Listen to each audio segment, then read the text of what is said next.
Direct sum of modules हमने start करना है। अब इसमें दो टाइप्स हैं, इंटरनल डायरेक्ट सम या external direct sum.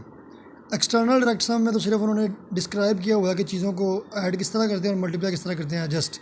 Internal direct sum आपके पास इंपॉर्टेंट है कि अगर आपके पास m मॉड्यूल हो और उसमें से आप सब मॉड्यूल्स उठाओ m1 m2 m3 mn up to so on mn।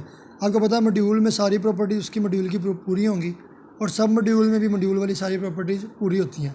अब m अगर आपके पास कोई मॉड्यूल हो R रिंग में से और m1 m2 up to so on mn सारे से क्या हो सब मॉड्यूल, तो आप उस मॉड्यूल को लिख सकते हैं in terms of addition of sub modules, और वो मॉड्यूल उस नंबर को छोड़ के बकाया सब के एडिशन के इंटरसेक्शन में क्या आंसर देता है, आइडेंटिटी एलिमेंट। यानी फर्ज करें अगर आपके पास 5 सब मॉड्यूल है तो m1 बकाया सब को ऐड करने से जब उसका इंटरसेक्शन लेंगे आंसर क्या आएगा, सिर्फ आइडेंटिटी आएगा। इसे हम कहते हैं इंटरनल डायरेक्ट सम और यही यूज़ होना है क्वेश्चन में, मोस्टली यही यूज़ होना है। आगे कैसा एक्सटर्नल डायरेक्ट सम, अगर R हमारे पास रिंग हो और उसी तरह का हमने m के सब मॉड्यूल लेने हैं m1 m2 m3 up to so on mn, तो हमने उन मॉड्यूल्स के एलिमेंट को सब मॉड्यूल्स के एलिमेंट को ऐड किस तरह करना है ये वो बताया हुआ है कि अगर आप m1 m2 m3 up to so on mn को ऐड करें m1 dash m2 dash up to so on mn dash में, तो पहला एलिमेंट पहले में ऐड हो जाता है, कोमा दूसरा दूसरे में up to so on n वाला n वाले में। एक और चीज़ इसमें स्केलर मल्टीप्लिकेशन डिफाइन है कि अगर r मल्टीप्लाई हो जाए m1 m2 up to so on mn से, तो r हर किसी के साथ अलग मल्टीप्लाई हो जाता है। तो एक्सटर्नल डायरेक्ट सम में सिर्फ ये उनकी ना मल्टीप्लिकेशन और एडिशन ही डिफाइन है, इसमें अलावा इसके कोई चीज़ नहीं है। नेक्स्ट है हमारे पास theorem, let m1 m2 up to so on mn be submodules of m, यानी कि m मॉड्यूल है और ये सारे उसके क्या हैं, सब मॉड्यूल। अब हमने प्रूव करना है कि अगर ये पहली बात ठीक है तो दूसरी प्रूव करनी है, और अगर दूसरी बात हमें गिवन है तो पहली बात प्रूव करनी है। पहली बात गिवन है कि m is direct sum. Direct sum का आपको पता है इंटरनल की बात हो रही है। इंटरनल डायरेक्ट सम मतलब ये दोनों प्रॉपर्टीज अब आपको गिवन है। अगर ये गिवन है तो उन्होंने कहा आप ये प्रूव कर दें कि m बराबर होता है समेशन ऑफ mi, यानी कि मॉड्यूल का एलिमेंट बराबर होता है सब मॉड्यूल के एलिमेंट के एडिशन के। तो चेक कर लेते हैं। सपोज 1 इज़ ट्रू, अब हमने 1 ट्रू का लिया मतलब डायरेक्ट सम है। अगर डायरेक्ट सम है तो पहली प्रॉपर्टी कहती है कि m बराबर होता है बकाया सब की एडिशन के, तो ये एडिशन के बराबर आ जाएगा। अब अगर ये एडिशन के बराबर है, m बराबर है m1 प्लस m2 प्लस, तो इसको हम समेशन में लिख सकते हैं, ये सारे सब मॉड्यूल्स के एलिमेंट, इसको हम समेशन ऑफ mi। अच्छा, टू प्रूव द यूनिकनेस, अब हमने प्रूव करना है कि ये यूनिक भी है कि नहीं है, तो हम यूनिक के लिए हमेशा कंट्राडिक्शन लेते हैं। हमने कंट्राडिक्शन ले ली कि m तो समेशन mi के बराबर है ही, हम कहते हैं ये m समेशन mi डैश के भी बराबर है। अगर ये m समेशन डैश के बराबर है तो अब अगर लेफ़्ट साइड इक्वल है m तो राइट साइड भी ये और ये क्या होगी, बराबर होगी, यानी कि समेशन ऑफ mi और समेशन ऑफ mi डैश क्या हो जाएंगे, इक्वल। समेशन ऑफ mi और समेशन ऑफ mi डैश क्या हो जाएंगे, इक्वल। इस भी समेशन को ओपन कर दें m1 m2 up to so on mn, और इस समेशन को भी ओपन कर दें m1 dash m2 dash up to so on mn dash. अब ये सारी वैल्यूज़ अगर मैं इधर ले आऊँ m1 माइनस m1 डैश हो जाएगा, फिर m2 ये इधर आगे माइनस m2 डैश हो जाएगा, ये मैंने लिख दिया m1 minus m1 dash plus m2 minus m2 dash plus mi minus 1। अब देखें ना ये वैल्यूज़ थी n तक, इनके दरमियान कोई एक वैल्यू i भी होगी। पहली वैल्यू 1 है, फिर 2 है, फिर 3 है, अप टू सोन कहीं पे जाके i आएगा, उसके बाद i प्लस 1 i प्लस 2 और n तक एंड होगा। उनमें से i वाली टर्म्स मैंने एक साइड पर रखनी है और बाकी सारी 1 से लेके सिर्फ i को छोड़ के बाकी सारी n तक एक साइड पे। अब mi माइनस mi डैश बराबर हो जाएगा समेशन ऑफ, इन सब को मैं लिख सकता हूँ mj dash minus mj, summation की शक्ल में इसको फिर क्लोज कर लिया। अच्छा, अब ये सारे एलिमेंट है, ये i वाले एलिमेंट है और ये j वाले एलिमेंट है, ये i वाले ये j वाले, इसको हम लिख सकते हैं mi इंटरसेक्शन mj, यानी कि जो एलिमेंट इधर पड़े हैं आपको कन्फर्म है वो इधर नहीं है। और आपकी दूसरी प्रॉपर्टी क्या थी इंटरनल सम की, कि जब कोई डिस्टिंक्ट एलिमेंट आ जाए तो उनका इंटरसेक्शन क्या होता है, आइडेंटिटी के बराबर। और अगर ये डिस्टिंक्ट है, ये और ये हम इनको इंटरसेक्शन में लिख सकते हैं, तो अगर ये डिस्टिंक्ट है तो आंसर क्या आ जाए, आइडेंटिटी मतलब mi माइनस mi डैश किसके बराबर है, आइडेंटिटी के मतलब mi बराबर है mi डैश के। तो जो हमने कंट्राडिक्शन पे ली थी ना खुद से समेशन, वो कोई और नहीं थी, वो यही थी, मतलब ये इक्वल प्रूव होगी, तो एक्सप्रेशन क्या होगी, यूनिक होगी। यही हमने प्रूव करना था। दूसरे पार्ट में था कि हमने उसको समेशन की शक्ल में लिखना यूनिकली एक्सप्रेस्ड, तो दूसरा पार्ट हमारे पास प्रूव हो गया। अब हमने दूसरा ट्रू लेना है और पहला प्रूव करना है। अगर यूनिकली एक्सप्रेस्ड है तो हमने प्रूव करना है डायरेक्ट सम, उसको प्रूव कर देना। अब डायरेक्ट सम की दोनों डेफिनेशन आपको याद होनी चाहिए, वो हमने प्रूव करनी है। सपोज दैट 2 इज़ ट्रू, अगर 2 ट्रू है then every m can be written as summation of mi। दूसरी प्रॉपर्टी यही कहती थी ना कि हम m को लिख सकते हैं समेशन ऑफ mi, तो डायरेक्ट सम की पहली प्रॉपर्टी भी तो यही थी कि हम m को एम आई की शक्ल में m is equal to m1 plus m2 इस तरह लिख सकते हैं। तो इसमें हमारे पास जो पहली प्रॉपर्टी है ना सम उसकी डायरेक्ट सम की, वो तो पहली लाइन पे प्रूव होगी जो गिवन है। रहेगी दूसरी प्रॉपर्टी, आपने इंटरसेक्शन को प्रूव करना है कि वो आइडेंटिटी आंसर देती है। अब इसके लिए अगर हमने इसके बराबर प्रूव करना है, इसमें से एक एलिमेंट ले लेंगे। फ़र्ज़ करें मैंने एम आई ले लिया इसमें से। अब ये इंटरसेक्शन अगर एम आई इसमें से लेंगे तो एम आई में भी चले जाएगा और एम आई इस समेशन में भी चले जाएगा। इसके बाद अगर एम आई इस समेशन में है तो एम आई बराबर आ जाएगा, ये चल रहा है जहाँ जहाँ पे आई जे के बराबर ना हो। ये समेशन क्या लिखा, क्योंकि हमने लेना ना यहाँ पे वो एलिमेंट जो ये और ये डिस्टिंक्ट हो। तो अगर ये आई है तो यहाँ पे समेशन में आई वो लेना जो जे के बराबर, जे वो लेना जो आई के बराबर ना हो। तो जब इस समेशन को ओपन करेंगे तो याद रखना इसमें आई नहीं होगा, क्योंकि नीचे लिखा हुआ है एम जे है और जे आई के बराबर नहीं है, तो इसमें आई मिसिंग होगा, बकाया सारे एलिमेंट आ जाएंगे। बराबर किसके, एम आई के। अगर मैं इस एम आई को भी इधर शिफ्ट कर दूँ तो इधर आइडेंटिटी बच जाएगी। अब आइडेंटिटी बराबर आ जाएगा m1 plus m2 plus so on minus M I plus +1 up to so on mn तक। अब आपको पता है पार्ट 2 हमने लेके चले हैं, ठीक। पार्ट 2 कहता है कि मेरा आंसर यूनिक रहता है, तो फिर आइडेंटिटी इनके बराबर तो है ही, लेकिन आइडेंटिटी बराबर होती है identity plus identity plus identity plus so on identity. तो हम इन दोनों को कंपेयर करेंगे तो हर एलिमेंट आइडेंटिटी के बराबर हो जाएगा। जब हर एलिमेंट हो जाएगा तो हमारे पास एम आई भी किसके बराबर हो जाएगा, आइडेंटिटी के। एम आई एलिमेंट लिया किसमें से था, इसमें से, बराबर किसके आ गया, आइडेंटिटी के। मतलब ये पूरा सेट सबसेट किसका हो गया, ओ एम का। आगे लिखेंगे बट, लेकिन आइडेंटिटी हर सेट का सबसेट होता है। अब ये सेट ओ एम का सबसेट था और ये सेट इसका सबसेट है, तो फ्रॉम 1 और 2 ये क्या हो जाएंगे, आपस में बराबर हो जाएंगे। ये हमने प्रूव करना था। नेक्स्ट है हमारे पास exercise, let R be a ring and M be its module. R एक रिंग गिवन है और एम क्या उसका मॉड्यूल है, और मैपिंग गिवन है from M to M. Mapping ऐसी है जो उस मॉड्यूल के एलिमेंट्स पे लगती है और आंसर भी उसी मॉड्यूल में देती है। एक प्रॉपर्टी आपको इस मैपिंग की बताई होगी। ये आगे 3 सवाल हैं, मैं आपको एक ही समझाने लगा क्योंकि बकाया दोनों एग्जैक्टली सेम है।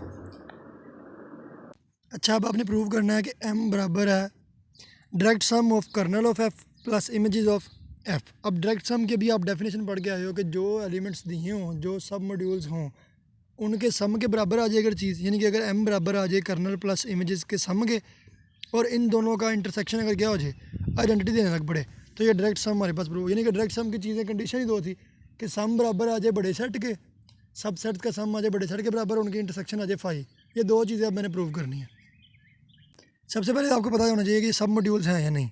Note that kernel of F and images of F are submodules of M. हम पीछे पढ़ के आए हैं, कर्नल भी हमेशा सब मॉड्यूल था, एक सवाल किया था, और इमेजेस वाला ये 2 सवाल हमने किए हुए हैं। हमें पता है कि ये सब मॉड्यूल्स तो हैं, तो मतलब डायरेक्ट सम वाली प्रॉपर्टी लग सकती है, सब मॉड्यूल हैं। अब कर्नल ऑफ एफ भी क्या होता है, सबसेट होता है एम का, और इमेजेस ऑफ एफ भी क्या होता है, सबसेट होता है एम का।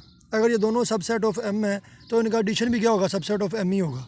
तो इसे आप कहते हैं क्वेश्चन नंबर 1। एक बार हमने इससे कम शो करवा लिया, अब हम इसको इसका सबसेट शो करवा लेंगे, तो फ्रॉम 1 और 2 वो क्या हो जाएंगे, इक्वल हो जाएंगे। अब लेस देन 1 शो हो गया। अब हमने to show that M is subset of this let. अब हमने एक्स एक एलिमेंट ले लिया, कहाँ से, एम से। अगर एक्स एक एलिमेंट है एम का और मैपिंग हमारे पास गिवन है, एफ ऐसी मैपिंग है जो एम से एम तक ही चलती है, और एफ ऑफ एक्स भी आंसर किस में आता है, एम में, क्योंकि क्वेश्चन में गिवन है कि एफ मैपिंग है जो एम से स्टार्ट होती है और जाती भी एम पे है। फिर एफ ऑफ एक्स का आंसर भी किस में आना है, एम में ही आना है।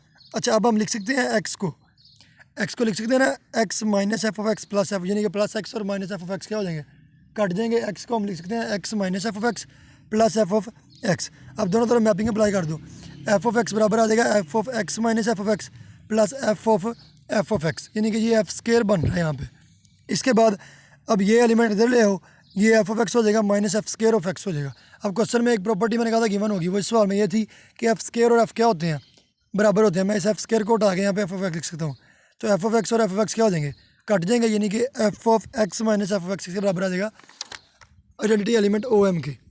तो यहाँ से आपको पता लग जाएगा जिस मैपिंग पे, जिस एलिमेंट पे मैपिंग लगे और आंसर दूसरे साइड की आइडेंटिटी आ जाए, वो चला जाता है कर्नल में। मतलब ये element x minus F of x से चले जाएगा किसमें, कर्नल एफ में, बाय डेफिनेशन ऑफ कर्नल। अब ये एलिमेंट है कर्नल का, इसके अलावा एफ ऑफ एक्स होता है इमेजेस वाला सेट, और एफ ऑफ एक्स एलिमेंट है इमेजेस का। अब अगर एक एलिमेंट बिलोंग करता हो ना किसी सेट में और दूसरा भी बिलोंग करता हो सेट में, तो इनका एडिशन इनके एडिशन में बिलोंग करता है। तो अब इनको ऐड करेंगे तो रह जाएगा सिर्फ एक्स, वो बिलोंग करता है कर्नल एफ प्लस इमेजेस 5 में। एक्स एलिमेंट किसका था, एम का, यानी कि एम सबसेट हो गया इस सेट का। अब फ्रॉम 1 और 2 कर्नल प्लस इमेज सबसेट है एम का और एम सबसेट है कर्नल प्लस इमेज का। फ्रॉम 1 और 2 ये क्या हो जाएंगे, इक्वल। तो हमारे पास डायरेक्ट सम की पहली प्रॉपर्टी इक्वल प्रूव हो गई। दूसरी प्रॉपर्टी क्या थी कि हमने प्रूव करना उनका इंटरसेक्शन क्या है, सिर्फ इंटरसेक्शन में सिर्फ आइडेंटिटी एलिमेंट होता है। अब हमने ये प्रूव करना है। अब इन दोनों के इंटरसेक्शन को हमने आइडेंटिटी प्रूव करना है। एक एलिमेंट ले लें इन दोनों में से, इनकी इंटरसेक्शन में से।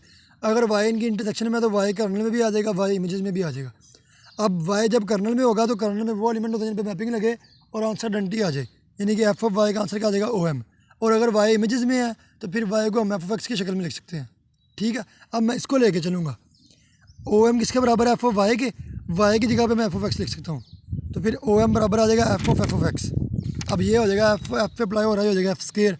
इस क्वेश्चन की प्रॉपर्टी थी कि एफ स्केयर और एफ क्या होते हैं? बराबर, यानी कि OM बराबर आ जाएगा एफ ऑफ एक्स के, और एफ ऑफ एक्स बराबर किसके होता है? वाई के, यानी कि OM बराबर किसके आ जाएगा? वाई के। आपने वाई एलिमेंट लिया था दोनों के इंटरसेक्शन में, और वो बराबर किसके चलेगा? OM के, यानी कि आपके पास पूरा सेट सबसेट किसका हो गया? OM का। OM आइडेंटिटी है, बट अब आइडेंटिटी हर सेट का सबसेट होता है, तो OM सबसेट किसका हो जाएगा? Kernel F plus image phi का। फ्रॉम 3 और 4 पहला दूसरे का सबसेट है, दूसरा पहले का, तो ये क्या हो जाएंगे? बराबर प्रूव हो गया। अब इसके पास दो सवाल हैं। ये अगला सवाल है, आपने फिर डायरेक्ट सम प्रूव करना है इनको कर्नल जी प्लस इमेज एफ के। तो सेम स्टेप्स पे एक लफ्ज़ भी नहीं चेंज। ये अब आपने देख लेना, दो क्वेश्चन है ऐसे बिल्कुल सेम, वो आपने खुद अब कर लेने हैं। अगला टॉपिक हमारे पास है फाइनाइटली जनरेटेड मॉड्यूल्स। अब इसकी डेफिनेशन देख लें। Let M be an R module. M हमारे पास एक आर मॉड्यूल है और X इसका कोई नॉन एम्प्टी सबसेट है। तो हमारे पास जो मॉड्यूल है वो उस सबसेट की जनरेशन से बने। अब इसका क्या मतलब है? अगर आप देखें ना, आपके पास इवन नंबर है, इवन नंबर 2 से जनरेट होते हैं। 2, फिर 2 को 2 से मल्टीप्लाई करेंगे 4, 3 से मल्टीप्लाई करेंगे 6, 4 से मल्टीप्लाई करेंगे 8। तो इस तरह जितने भी इवन नंबर हैं वो सारे 2 से जनरेट हो रहे हैं। यही बात वगैरह है कि जो मॉड्यूल है ना M, वो किसी रियल नंबर से R सेट से हम X को मल्टीप्लाई करें तो फिर हमारे पास बने मॉड्यूल। इस तरह के मॉड्यूल को हम क्या कहते हैं? ये फाइनाइटली जनरेटेड हो गया हमारे पास मॉड्यूल। अब इसमें थ्योरम 1 है, let M be an R module then if M is the sum of finitely many finitely generated submodules then M is finitely generated. अब उन्होंने एक कंडीशन बता दिया कि आपके पास जितने भी सब मॉड्यूल है ना, M मॉड्यूल है और जितने भी सब मॉड्यूल हैं वो फाइनाइटली जनरेटेड हैं। ये सवाल में बता दिया। आपने प्रूव करना है कि वो जो मॉड्यूल है वो भी क्या? फाइनाइटली जनरेटेड है।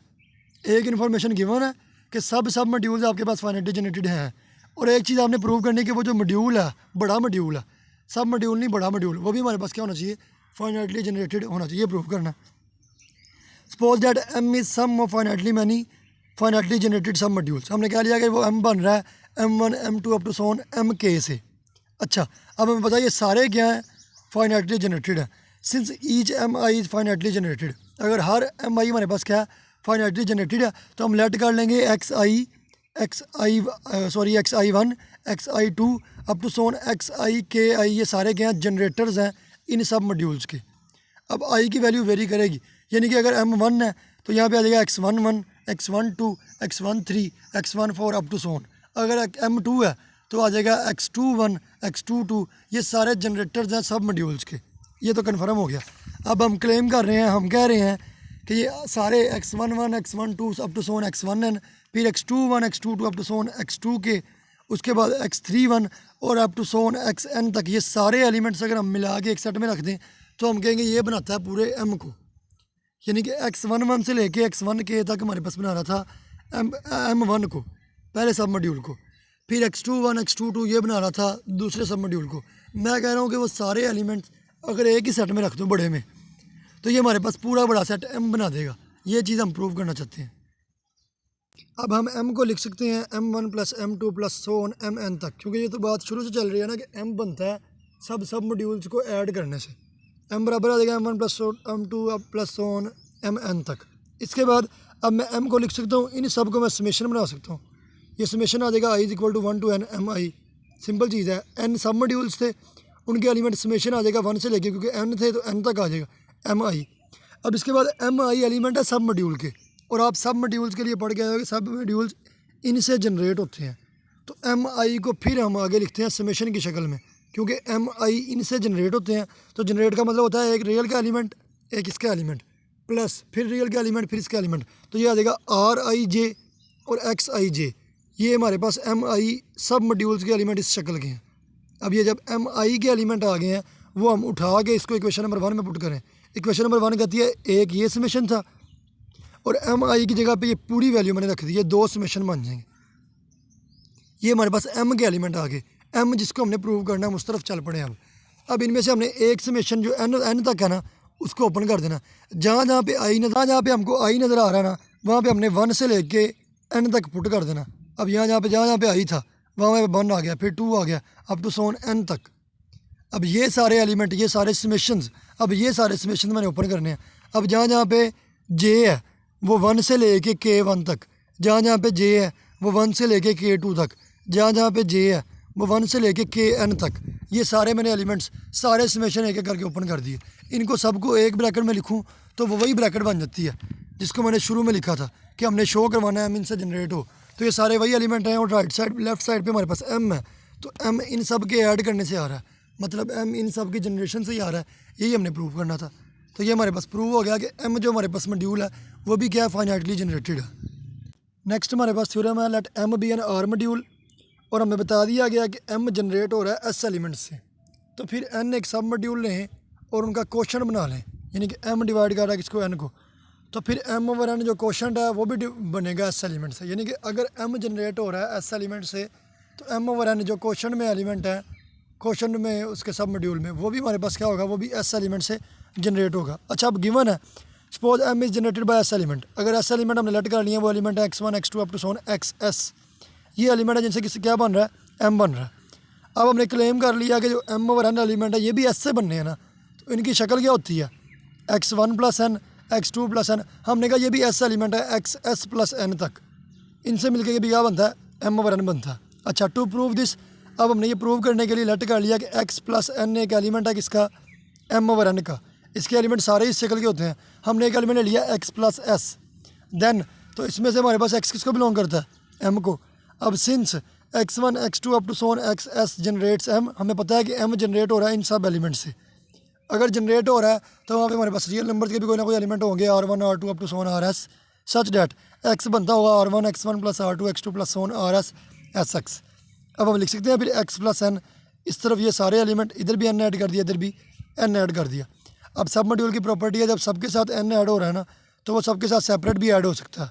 ये आ जाएगा r1 x1 plus N r2 x2 plus N up to so on rs sx plus N, ये हमारे पास आ गई x प्लस एन की वैल्यू। तो इसकी लेफ्ट साइड पे था x प्लस एन, जो कि अब हम प्रॉपर्टी लगा के r को कॉमन ले सकते हैं, r1 भी कॉमन आ जाएगा, r2 भी, r3 भी, अप टू सोन rs तक सारे क्या आ जाएंगे, कॉमन आ जाएंगे। तो यही तो हमने पढ़ा हुआ था कि जनरेट अगर को करे तो एक रिंग का एलिमेंट और फिर एलिमेंट, फिर दूसरा फिर रिंग का एलिमेंट और दूसरा जनरेशन का एलिमेंट। तो ये हमारे पास सारे क्या कर रहे हैं, एक्स प्लस एन को जनरेट कर रहे हैं ना, तो एक्स प्लस एन एलिमेंट किसका था, एम ओवर एन का, मतलब ये सारे जनरेट किसको करेंगे, एम ओवर एन को। अब ये भी तादाद में एस है, यानी कि एस एलिमेंट ही जनरेट कर रहे हैं एम ओवर एन को, ये हमने प्रूव करना था। नेक्स्ट हमारे पास let M be an R module, then अगर हमारे पास एम डायरेक्ट सम हो किसका किसका, एम वन का और एम टू का, तो अगर एम जनरेट होता है एस से तो फिर m1 या m2 ये भी जनरेट होता है एस एलिमेंट से, ये हमने प्रूव करना। अब कंसीडर कर लें m ओवर m2, अब m की जगह मैं लिख सकता हूँ m1 plus m2 direct sum m2 बटे में क्या m2। इसके बाद अब क्या हमारे पास सेकंड आइसोमॉर्फिज्म थ्योरम कहता है कि m1 डायरेक्ट सम m2 बटे में हो m2, तो ये आइसोमॉर्फिक होता है m1 over m1 intersection m2 के। वो थ्योरम यूज़ करके मैं इसको हटा के m लिख सकता हूँ, यानी कि m ओवर m2 आइसोमॉर्फिक होता है m1 over m1 intersection m2। अब अगर डायरेक्ट सम हो तो फिर इनकी इंटरसेक्शन क्या हो जाएगी, आइडेंटिटी एलिमेंट, किसी सेट को किसी आइडेंटिटी पे डिवाइड करें फिर वही सेट आंसर आ जाता है। तो मतलब m ओवर m2 आइसोमॉर्फिक है किसके, m1 के। अभी पिछला थ्योरम पढ़ा है कि जब कोई सब मॉड्यूल हो तो जितने एलिमेंट से m जनरेट होता है उतने एलिमेंट से ये भी इनका डिवीजन भी उतने एलिमेंट से जनरेट होता है। मतलब अगर m s से जनरेट हो रहा है एस एलिमेंट से तो फिर ये भी कितने एलिमेंट से जनरेट होंगे, एस एलिमेंट से, क्योंकि ये बाइजेक्टिव मैपिंग है, तो जितने एलिमेंट इसमें उतने इसमें। तो अगर इस ये एस एलिमेंट से जनरेट हो रहा है तो m1 भी कितने एलिमेंट से जनरेट होगा, एस एलिमेंट से। तो ये हमने प्रूव करना था। नेक्स्ट हमारे पास थ्योरम है give an example of R module which is finitely generated is has a submodule which is not finitely generated, यानी कि अब आपने एग्जांपल खुद से देनी है, मतलब रिंग भी खुद से प्रूव करना है, फिर उस रिंग का एक मॉड्यूल प्रूव करना है जो फाइनाइटली जनरेटेड हो, और फिर उसका एक सब मॉड्यूल भी लेना है जो फाइनाइटली जनरेटेड ना हो। सबसे पहले हमने रिंग लेनी है, रिंग मैंने ले ली, रिंग में सारे फंक्शंस हैं, यानी कि हर एलिमेंट एक फंक्शन है, और फंक्शन इस तरह डिफाइन है कि वो आर पे लगता है और आंसर भी किसमें आता है, आर में। इसके बाद उनकी एडिशन डिफाइन है कि F plus G of X बराबर होता है एफ ऑफ एक्स के प्लस जी ऑफ एक्स के, और मल्टीप्लिकेशन डिफाइन है कि अगर एफ जी अप्लाई हो एक्स पे तो उसको हम लिख सकते हैं एफ ऑफ एक्स और इंटू जी ऑफ एक्स। अच्छा प्रूव करना अब रिंग, रिंग के लिए इस रिंग की सारी प्रॉपर्टी एडिशन के लिहाज से पाँचों मल्टीप्लिकेशन के लिहाज से दो प्रॉपर्टी और उसके बाद डिस्ट्रीब्यूटिव लॉ, ये सारी उन्होंने लिखी हुई हैं। सिंपल चीज़ है, सिर्फ आपने प्रूव करनी है। रिंग के लिए क्लोजर लॉ, दो एलिमेंट ऐड होंगे उसमें ही आ जाएगा। एसोसिएटिव लॉ ब्रैकेट चेंज हो जाएगी। उसके बाद आइडेंटिटी लॉ, ओ आर एक ऐसी एलिमेंट एक ऐसे मैपिंग आ जाएगी जो कोई फ़र्क नहीं डालेगी। उसके बाद इन्वर्स मैपिंग आ जाएगी -f, क्योंकि सारे एलिमेंट अब मैपिंग ही उठाने हैं, आपने ये याद रखना है। इस तरीके से हमने 5 एडिशन की, 2 मल्टीप्लिकेशन की और आगे लिख देना सिमिलरली डिस्ट्रीब्यूटिव लॉ भी प्रूव हो जाएंगे। आपके पास रिंग प्रूव हो जाएगा, आपने देख लेनी प्रॉपर्टी ईजी है। इसके बाद आपको चाहिए इसका एक मॉड्यूल जो कि फाइनाइटली जनरेटेड हो। अब एक मॉड्यूल हमेशा होता है किसी भी रिंग का, और वो होता है वो रिंग खुद ही, क्योंकि हर सेट अपने आप का क्या होता है, सब सेट। तो आपके पास जो आ रहा है ना, आपने अगर आपके पास एफ मैपिंग है, आई आपने ऐसी मैपिंग ले लेनी है जो कोई फ़र्क नहीं डालती। तो जब आप एफ़ को आई से मल्टीप्लाई करोगे आंसर आ जाएगा एफ़ इंटू आई, वो फिर एफ़ ही आ जाएगा। तो यानी कि आपके पास आर बराबर होता है आई आर के। तो आर जनरेट हो रहा है किससे, आई से, और आर ही तो आपके पास मॉड्यूल था, क्योंकि आपको सबसेट चाहिए और आर रिंग का खुद ही वो सबसेट है। तो अगर आपके पास आर मॉड्यूल था, वो आई से जनरेट हो रहा है, मतलब ये आपके पास फाइनाइटली जनरेटेड मॉड्यूल आ गया। तो अब आपको चाहिए इसका सब मॉड्यूल जो कि फाइनाइटली जनरेटेड ना हो। सबसे पहले सब मॉड्यूल नहीं, मैंने एन सेट को ले लिया सब मॉड्यूल, और उसकी कंडीशन इस तरह से है कि वो जो सेट ओ एन है वो अपना आंसर एक्स देता है जब जब एक्स इस -1 इंटरवल में हो, और अपना आंसर 0 देता है जब जब एक्स इस इंटरवल में ना हो। सबसे पहले सब मॉड्यूल प्रूव करना है। सब मॉड्यूल के लिए 2 कंडीशन थी, आपको याद होंगी। पहली कंडीशन थी दो एलिमेंट्स का डिफरेंस वो भी इसी सेट एन में आ जाए। तो चेक कर लेते हैं। मैंने एक्स ऐसे लिए हैं जो इस इंटरवल में ना हो। अगर दोनों एक्स ऐसे हैं जो इस इंटरवल में नहीं है, तो F minus G of X जो के बराबर होता है F X minus G of X. अगर ये भी एक्स इंटरवल में नहीं है, इसका भी आंसर क्या आ जाएगा, 0। ये भी एक्स इस इंटरवल में नहीं है, इसका भी आंसर क्या आ जाएगा, 0। तो 0 माइनस 0 आंसर भी क्या आ जाएगा, 0। तो मतलब एफ माइनस जी जिसका आंसर क्या आ रहा है, 0। जिसका आंसर 0 है या एक्स है वो किसमें होता है, ओ एन में। तो इसका आंसर 0 है, मतलब ये एलिमेंट किसका आ जाएगा, ओ एन का। तो डिफरेंस किस में चला जाएगा, ओ एन में। इसके बाद अब दूसरी प्रॉपर्टी थी कि एक एलिमेंट रिंग में से लें और एक एलिमेंट उस सेट में से लें, तो मल्टीप्लाई करने से आंसर भी किस में आ जाए, फिर उसी सेट में आंसर आ जाए। तो चेक कर लेते हैं। ए मल्टीप्लाई होगा एच से, इसको हम लिख सकते हैं ए एक्स एच एक्स। अब ये इन्होंने गलती की हुई है, ए एक्स तो ऐसे ही आना है, एच एक्स में एक्स ऐसा लिया जो 1 - 1 इंटरवल में से नहीं है। अगर नहीं है तो इसका आंसर क्या आना है, 0। जब जब आंसर 0 आएगा तो सेट किससे, एन सेट में से आंसर आ जाएगा।